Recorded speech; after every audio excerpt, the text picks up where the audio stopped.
2025 वर्ष श्री जगन्नाथ महाप्रभु रथ निर्माण निमंते आमर 814 खंड काठ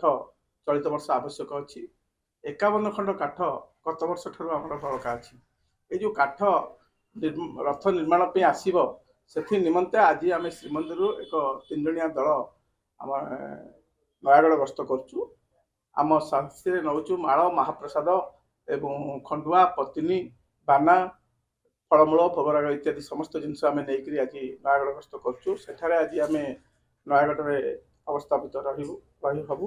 एवं आसंता काली 9 घंटिका समय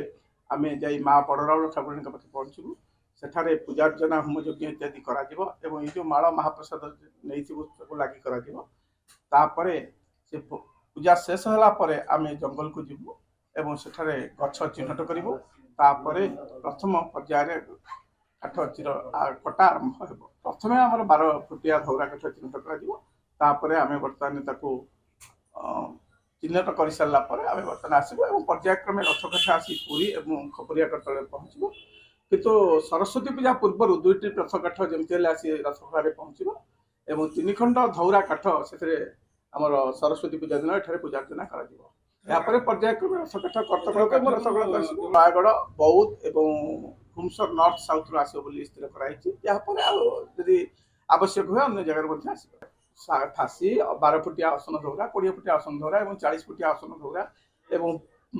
आमर अन्य कंचा काठ इत्यादि समस्त चिन्हट कर चिन्हट पर समस्त आज महाप्रभुंर 2025 मसीहा घोष यात्रा निमंते आज आमर श्रीमंदिर प्रशासन तरफ आज 3 जणिया टीम आज आम यात्रा करूँ नयागढ़ एवं आम आज पहुँच सारा आज आम राति रही आसंता काली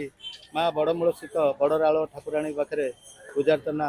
हे से निमंत भी 3 जणिया टीम आज यात्रा करूँ।